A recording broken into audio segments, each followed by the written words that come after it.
رسول اللہ صلی اللہ علیہ وسلم نے فرمایا کہ ایک روز موسیٰ علیہ السلام نے کھڑے ہو کر بنی اسرائیل میں خطبہ دیا تو آپ سے پوچھا گیا کہ لوگوں میں سب سے زیادہ صاحب علم کون ہے؟ انہوں نے فرمایا کہ میں ہوں۔ اس وجہ سے اللہ کا غصہ ان پر ہوا کہ انہوں نے علم کو خدا کے حوالے کیوں نہ کر دیا۔ تب اللہ نے ان کی طرف وحی بھیجی کہ میرے بندوں میں سے ایک بندہ دریاؤں کے سنگم پر ہے جہاں فارس اور روم کے سمندر ملتے ہیں، وہ تجھ سے زیادہ عالم ہے۔ موسیٰ علیہ السلام نے کہا کہ اے پروردگار، میری ان سے ملاقات کیسے ہو؟ حکم ہوا کہ ایک مچھلی زنبیل میں رکھ لو، پھر جہاں تم اس مچھلی کو گم کر دو گے تو وہ بندہ تمہیں وہیں ملے گا۔ تب موسیٰ علیہ السلام چلے اور ساتھ اپنے خادم یوشع بن نون کو لے لیا، اور انہوں نے زنبیل میں مچھلی رکھ لی۔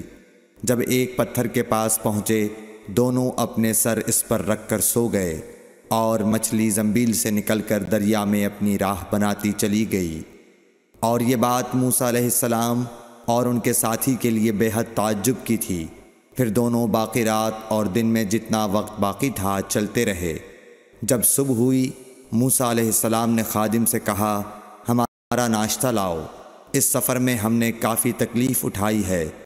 اور موسیٰ علیہ السلام بالکل نہیں تھکے تھے، مگر جب اس جگہ سے آگے نکل گئے جہاں تک انہیں جانے کا حکم ملا تھا، تب ان کے خادم نے کہا کہ کیا آپ نے دیکھا تھا کہ جب ہم صخرہ کے پاس ٹھہرے تھے تو میں مچھلی کا ذکر بھول گیا؟ بقول بعض صخرہ کے نیچے آب حیات تھا، وہ اس مچھلی پر پڑا اور وہ زندہ ہو کر بقدرت الہی دریا میں چل دی۔ یہ سن کر موسیٰ علیہ السلام بولے کہ یہی وہ جگہ ہے جس کی ہمیں تلاش تھی، تو وہ پچھلے پاؤں واپس ہو گئے۔ جب پتھر تک پہنچے تو دیکھا کہ ایک شخص کپڑا اوڑھے ہوئے موجود ہے۔ موسیٰ علیہ السلام نے انہیں سلام کیا۔ خضر نے کہا کہ تمہاری سرزمین میں سلام کہاں؟ پھر موسیٰ علیہ السلام نے کہا کہ میں موسیٰ ہوں۔ خضر بولے کہ بنی اسرائیل کے موسیٰ؟ انہوں نے جواب دیا ہاں۔ پھر کہا کہ کیا میں آپ کے ساتھ چل سکتا ہوں تاکہ آپ مجھے ہدایت کی وہ باتیں بتلاؤ جو اللہ نے خاص آپ ہی کو سکھلائی ہیں؟ خضر بولے کہ تم میرے ساتھ صبر نہیں کر سکو گے۔ اے موسیٰ، مجھے اللہ نے ایسا علم دیا ہے جسے تم نہیں جانتے، اور تم کو جو علم دیا ہے اسے میں نہیں جانتا۔ اس پر موسیٰ علیہ السلام نے کہا کہ خدا نے چاہا تو آپ مجھے صابر پاؤ گے، اور میں کسی بات میں آپ کی نافرمانی نہیں کروں گا۔ پھر دونوں دریا کے کنارے کنارے پیدل چلے۔ ان کے پاس کوئی کشتی نہ تھی کہ ایک کشتی ان کے سامنے سے گزری تو کشتی والوں سے انہوں نے کہا کہ ہمیں بٹھا لو۔ خضر کو انہوں نے پہچان لیا اور بغیر کرائے کے سوار کر لیا۔ اتنے میں ایک چڑیا آئی اور کشتی کے کنارے پر بیٹھ گئی۔ پھر سمندر میں اس نے ایک یا دو چونچیں ماری۔ اسے دیکھ کر خضر بولے کہ اے موسیٰ، میرے اور تمہارے علم نے اللہ کے علم میں سے اتنا ہی کم کیا ہوگا جتنا اس چڑیا نے سمندر کے پانی سے۔ پھر خضر نے کشتی کے تختوں میں سے ایک تختہ نکال ڈالا۔ موسیٰ علیہ السلام نے کہا کہ ان لوگوں نے تو ہمیں کرایہ لیے بغیر مفت میں سوار کیا، اور آپ نے ان کی کشتی کی لکڑی اکھاڑ ڈالی تاکہ یہ ڈوب جائیں۔ خضر بولے کہ کیا میں نے نہیں کہا تھا کہ تم میرے ساتھ صبر نہیں کر سکو گے؟ اس پر موسیٰ علیہ السلام نے جواب دیا کہ بھول پر میری گرفت نہ کرو۔ موسیٰ علیہ السلام نے بھول کر یہ پہلا اعتراض کیا تھا۔ پھر دونوں چلے۔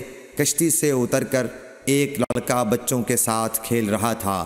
خضر نے اوپر سے اس کا سر پکڑ کر ہاتھ سے اسے الگ کر دیا۔ موسیٰ علیہ السلام بول پڑے، کیا آپ نے ایک بے گناہ بچے کو بغیر کسی جانی حق کے مار ڈالا؟ غضب ہو گیا۔ خضر بولے کہ میں نے تم سے نہیں کہا تھا کہ تم میرے ساتھ صبر نہیں کر سکو گے؟ ابن عیینہ کہتے ہیں کہ اس کلام میں پہلے سے زیادہ تاکید ہے، کیونکہ پہلے کلام میں لفظ لکا نہیں کہا تھا، اس میں لکا زائد کیا، جس سے تاکید ظاہر ہے۔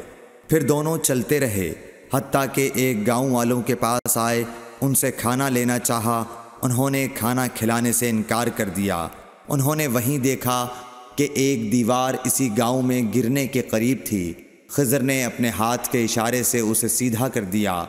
موسیٰ علیہ السلام بول اٹھے کہ اگر آپ چاہتے تو گاؤں والوں سے اس کام کی مزدوری لے سکتے تھے۔ خضر نے کہا کہ بس اب ہم اور تم میں جدائی کا وقت آ گیا ہے۔ جناب محبوب کبریا رسول اللہ صلی اللہ علیہ وسلم فرماتے ہیں کہ اللہ موسیٰ علیہ السلام پر رحم کرے۔ ہماری تمنا تھی کہ موسیٰ علیہ السلام کچھ دیر اور صبر کرتے تو مزید واقعات ان دونوں کے بیان کیے جاتے اور ہمارے سامنے روشنی میں آتے، مگر حضرت موسیٰ علیہ السلام کی عجلت نے اس علم لدنی کے سلسلے کو جلد ہی منقطع کرا دیا۔ صحیح بخاری حدیث نمبر 122۔